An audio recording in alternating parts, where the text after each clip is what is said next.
This is the sixth lecture of chapter number 3 nationalism in India. अब हम बात करेंगे the limits of civil disobedient movement की, कि क्या था, लिमिट्स कहाँ थी कि सिविल डिसोबीडियंट मूवमेंट पूरी तरीके से सक्सेसफुल नहीं हो पा रहा था।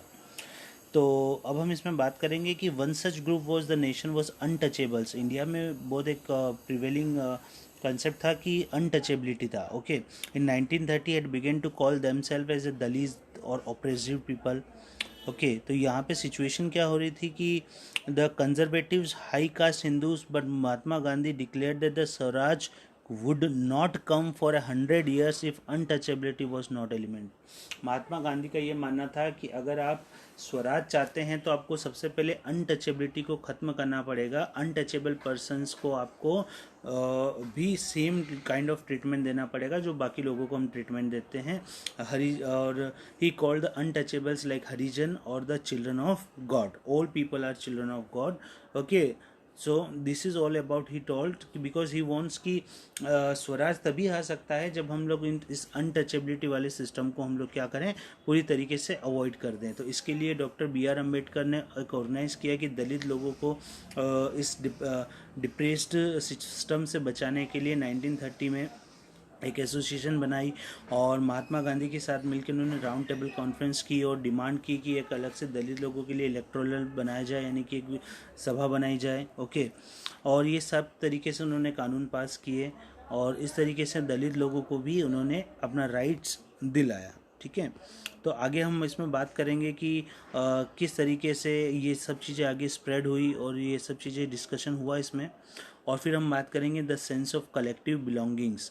कलेक्टिव बिलोंगिंग्स की बात करेंगे कि सारे लोग एक जैसा किस तरीके से सोच सकते हैं, उसके बारे में हम बात करेंगे। ठीक है, the sense of collective belongingness जो था वो इस स्ट्रगल से तो लोगों में आया कि सब लोग एक हैं और सब लोगों को एक जैसा मूवमेंट स्टार्ट करना चाहिए और साथ में मिलके। तो इसके लिए बहुत सारी चीज़ें भी फ्रेम की गई, history and fictions, folklore, songs, popular printed and symbols, ये सारी चीज़ें बनाई गई, नए नए गीत बनाए गए, सॉन्ग्स बनाए गए। इसके बाद वंदे मातरम, एक मदरलैंड के लिए वंदे मातरम एक सॉन्ग या जिसको हम बोलते हैं हाइम्स लिखी गई। ठीक है, 1870 के अंदर। ठीक है, and the image Mahatma Gandhi की भारत माता की एक इमेज भी बनाई गई। Okay, was first created by Bankim Chandra Chattopadhyay. इन्होंने एक भारत माता की, ये देखिए आप इमेज देख सकते हैं, यहाँ पे ये इमेज भी बनाई गई है। Okay, along with that in सब तरीके से बहुत सारे टेल्स थी और इन सब के थ्रू लोगों को बिलोंगिंग यानी कि एक साथ लाने के लिए ये सब चीज़ें स्टार्ट की गई। ठीक है ना, अब यहाँ पे आप देख सकते हैं भारत माता की picture and everything was form. Hindu calendars बनाए गए और कैलेंडर्स में ये सब चीज़ें मेंशन की गई और बहुत सारे स्वदेशी मूवमेंट्स स्टार्ट किए गए। बेंगलोर के अंदर ट्राई कलर फ्लैग भी स्टार्ट किया गया, रेड ग्रीन और येलो का एक ट्राई कलर फ्लैग बनाया गया यहाँ पे। ठीक है, वो जो design, it has 8 lotus representing 8 provinces of the British India. ये सारी चीज़ें उस समय बना के इन सब चीज़ों को उन्होंने क्या किया, नेशनलाइज की एक कंसेप्ट, नेशनलिज्म की एक कंसेप्ट को लोगों के अंदर ज़्यादा से ज़्यादा उन्होंने स्टार्ट किया। ठीक है, अब इसके बाद 1920 के अंदर एक और सिस्टम स्टार्ट किया गया था, गोरिल्ला मूवमेंट। ओके, एक गोरिल्ला मूवमेंट स्प्रेड किया गया था। तो वहाँ पे एक जो पर्सन थे एलूरी सीताराम राजू।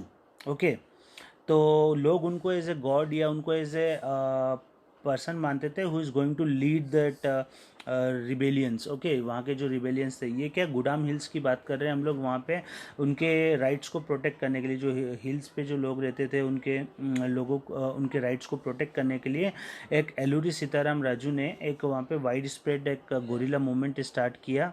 ठीक है, यहाँ पे अगर हम देखेंगे गोरिल्ला मूवमेंट पे, here you can see this gorilla movement was started. Okay, ये एक 1920 में गोरिल्ला मूवमेंट स्टार्ट हुआ था।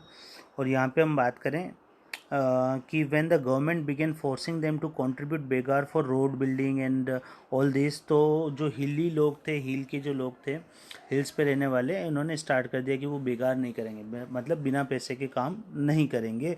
एंड इन सब चीज़ों से इस मूवमेंट को आगे बढ़ाने के लिए एलूरी सीताराम राजू आगे आए और उन लोग उनको एलूरी सीताराम राजू को क्या मानते थे, इनकार्नेशन ऑफ गॉड, मतलब भगवान का अवतार मानते थे। Raju talked of the greatness of the Mahatma Gandhi. Raju भी, जो एलूरी सीताराम राजू थे, वो भी महात्मा गांधी के बहुत अच्छे फॉलोअर्स थे।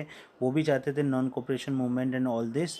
वो भी चाहते थे कि लोग खादी पहने, है ना, तो ये सब चीज़ें। But at the same time he asserted that the India could be liberate only by the use of force. But Alluri Sitarama Raju का ये मानना था कि अगर इंडिया को फ्रीडम दिलानी है तो वो सिर्फ और सिर्फ फोर्स से हो सकती है, नॉन फोर्स से, यानी कि नॉन वायलेंस से नहीं मिल सकती, वायलेंस तो करना ही पड़ेगा।